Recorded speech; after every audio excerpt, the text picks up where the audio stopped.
This is Late Tea Time, the golf betting podcast that finds the best betting value closer to the first shot being struck than anyone else. Always gamble responsibly. Visit begambleaware.org for more information.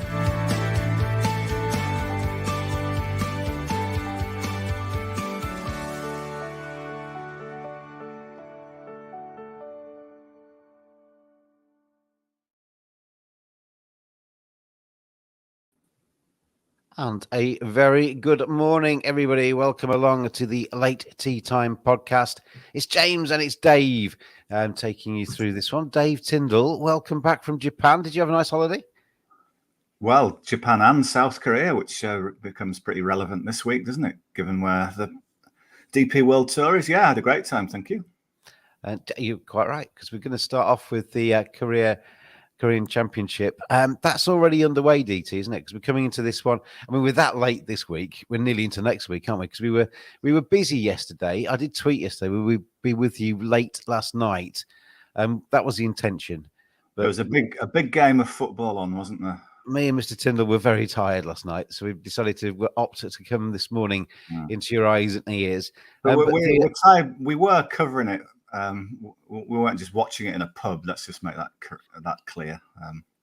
We had professional coverage of it. So, we decided we'd have a look this morning instead. Yeah, we were working together on the Man City Arsenal match, weren't we, last night? Anyway, we are back with the golf, and we are back with the Late Tea Time pod. So Late Tea Time podders, welcome along. And we've also got, as an aside, we've also got big plans the Late Tea Time pod at some stage in the near future. You should see something a little bit different on your screens when you watch it in a few weeks' time. But there is more of that to come. But let's get into this Korean Championship. We are already underway in that one, aren't we? And how do we see this one, DT? Where are we going in terms of potential bets in Korea? Yeah, so if you look at the leaderboard this morning, you've got Antoine Rosner, the Frenchman. He's come out fast, shot a 63, so he's currently leading by 4 shots. It's a pretty healthy lead over a couple of players in second place, including Andy Sullivan of England. So there's a lot of Korean players, but there's a good, healthy, sort of solid, regular DP World Tour contingent. The one I had my eye on pre-tournament a little bit, and it's kind of nice to see him get a round in, because I wasn't quite sure, because you know, when we talk about players being a bit rusty. Yeah. So this is all relevant to South Korea. So in South Korea, you've got to do your military service still.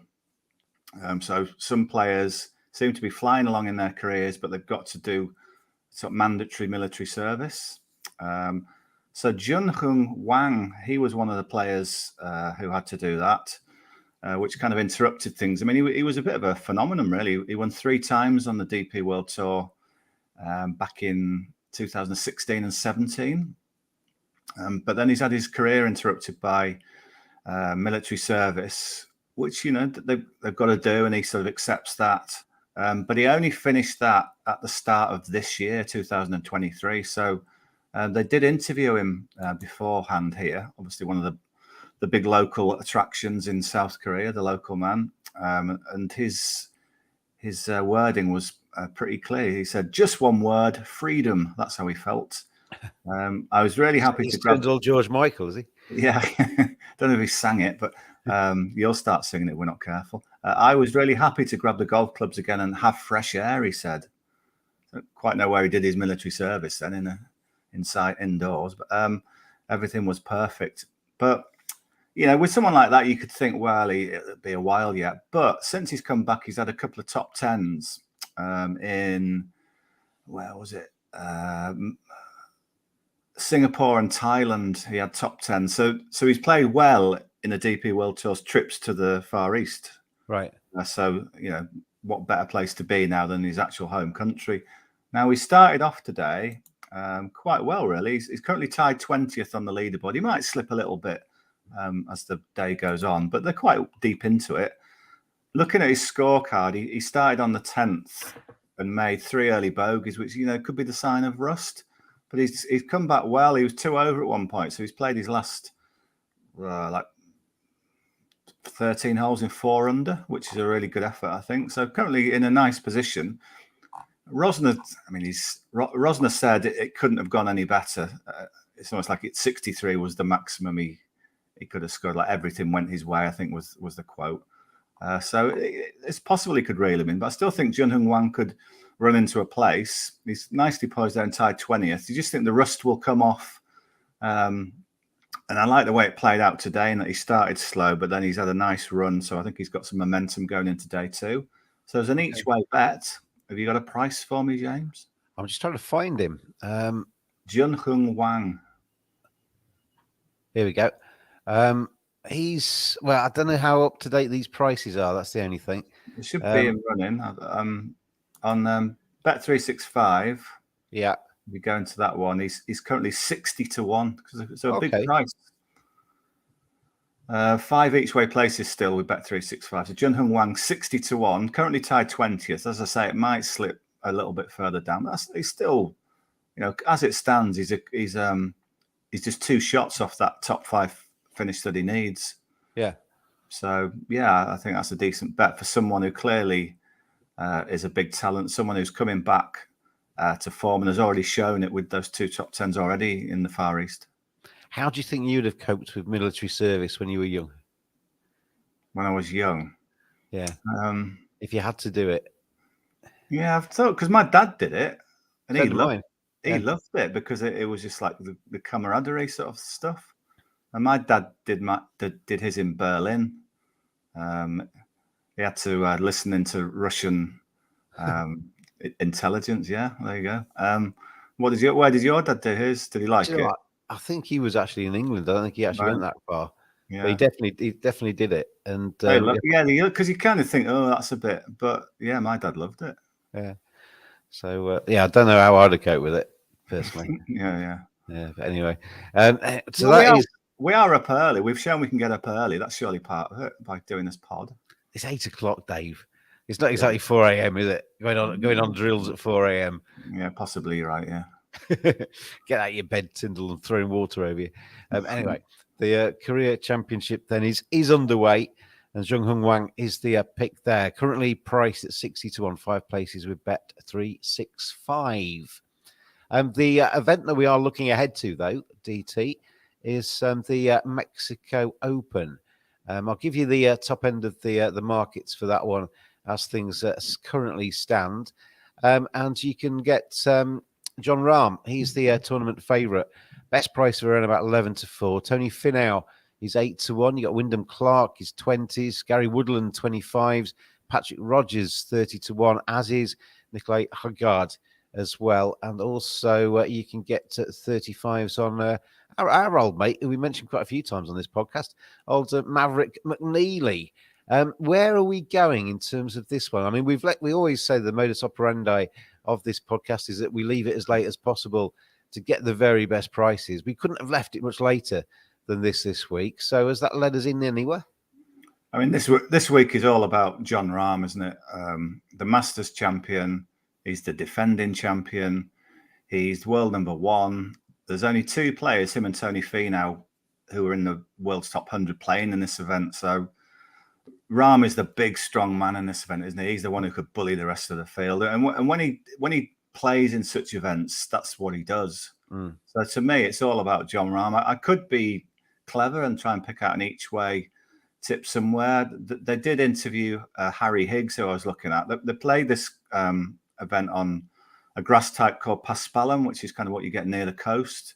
And Harry Higgs has got a good record on that. But so I thought, he could be an each way bet. But when I read his quotes, the old question, how's your game, Harry? And he basically just started going, not great. His quote was, I put myself in what I would probably call my C- game. Okay. If you're already only Harry Higgs and you're playing C-, yeah, I'd almost think to take him on in a match bet if you can find it. So we'll see. He's kind of saying he's having the odd good round, but he can't string stuff together. So, yeah. So swerve him or even take him on. We've all been there. Yes. But John Rahm, obviously, they interviewed him last night when we were watching Arsenal lose heavily to Man City. But they talked to him, and all you really need is to hear that he's not sort of still drunk from the Masters. So he said he did celebrate it quite hard. Did he go, well, I'll tell you what, Yeah. I'm in Mexico on the tequila now. I will win this. Where am I? If John Rahm's lawyer's watching, that is not what he said. Yeah, no. But he did say he celebrated his Masters win, and why wouldn't you? That was fantastic. So obviously the initial problem is, look at his price. It's terrible, isn't it, really? But as I say, when he does play in these events, that's what he does. He wins them. So he talked a little bit, because he's in Mexico, he's talked a lot about it's great that he can speak in his native tongue. Obviously, they speak Spanish in Mexico. Yeah. So he made a big deal of that. And obviously on his course debut last year, he went wire to wire. He led from the first round and led after every day. So he went wire to wire. Now you can bet on that again. And that's one of the two bets I'm going to put up. So Bet365, there might be some other firms doing it. Jon Rahm wire to wire, 16-1. Wow, okay. The good thing with that is last year he made a point of saying that at this venue in Mexico, I've forgotten its name now, Vedanta Velata, I think it's called. The typical weather pattern is it's calm in the morning, and then it gets windy in the afternoon. So to go wide to wide, you want him to have an early tee time. Well, he has got an early tee time, which is good. So he can lay down a marker. He can go out and shoot a low number, have it lead, have a little rest until he goes out tomorrow afternoon, then hopefully just get it done.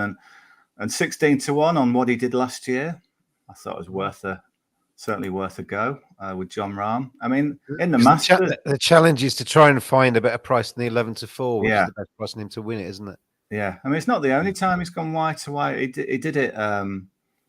He did it in the Tour Championship, which is a bit funny because they had this staggered start, but he was actually the low score every day. And then in the Masters, he was first, second, first. So he was close to doing it in the Masters.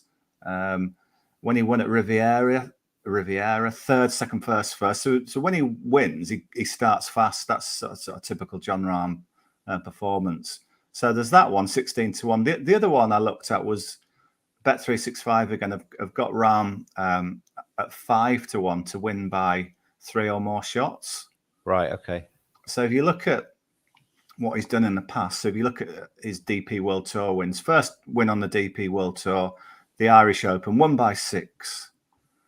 Then his home Spanish Open, his first win there, he won by 2. But when he went to defend, which is what he's doing this week, he won by 5.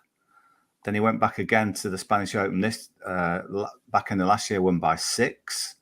He's just won the Masters by 4. Yeah. So and then you look at his other wins on the PGA Tour. Won his first event at Torrey Pines, won that by 3. 2 wins later, won the Zurich Classic with Ryan Palmer by 3. Won Memorial by 3. You see where I'm going with this? When he wins, he often dominates. So there's enough big wins there, especially in kind of the week. So those Spanish Opens, he was clearly the big gun, and he's won the last 2 by 5 and 6. He only won this by 1 last year, but he was just not in the same sort of form by a mile. He was nowhere near where he is at the moment. So Jon Rahm to win by 3 or more. If he has a bad week, he has a bad week, and he doesn't do it. But if he's on it, I think. And he does win, I think it could be by a decent margin. He's a sort of golfer that he's not bothered about the favourites tag, is he? He kind of revels in that. And he's also one that if he gets on top, he can he can crush the opposition and just kind of see them off with disdain almost. How much of the Masters did you watch, DT, when you were away? Did you see any of it? Well, it wasn't on Japanese TV that I could find, but obviously the Masters app is great. So I could see the people I'd backed, I could see all their shots on the app. So I watched a fair bit of it because it was kind of, I was with my kids, so I didn't, we had a holiday to do, but kind of late in the evening I could watch it. That Masters app, totally an aside, amazing, isn't it? It's fantastic. I mean, I was following my picks, and Colin Morikawa's on the 7th. Let's see his tee shot. You can see his tee shot. And sometimes when on the normal TV coverage, some of the people you want to see don't get picked up at all. Yeah, They kind of yeah. cover certain 3 balls, don't they? Yeah, so you so can it's get a grasp of what your guys Yeah. doing. Yeah. exactly, and you can see them going off into the trees and thinking, that bet's dead. But anyway,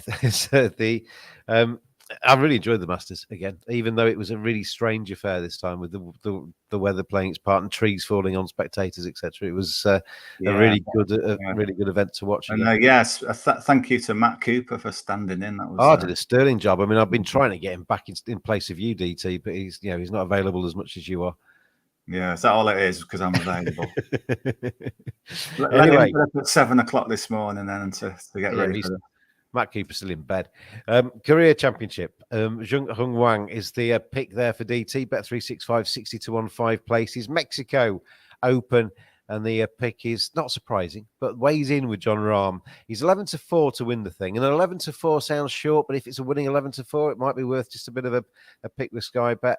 But wire to wire, 16 to 1. Was that with Bet365, DT? Yeah, it might be with some others, but Bet365, it's definitely with. And 5 to 1 to win the Mexican Open by 3 shots or more. Again, with Bet365, if you want to go that way and follow John Rahm, who is playing rather well right now in terms of world golf, isn't he? So good luck with all of your bets. Thanks, DT, and good to see you back. Cheers, James. And good luck out there, everybody. Late Tea Time Podcast is a sports broadcast media production. We're with you, well, usually every Wednesday, and we try and come as late as possible before all of the tournaments. And to gamble responsibly, everybody. We'll see you again around about the same time next week. Have a very good week, everybody.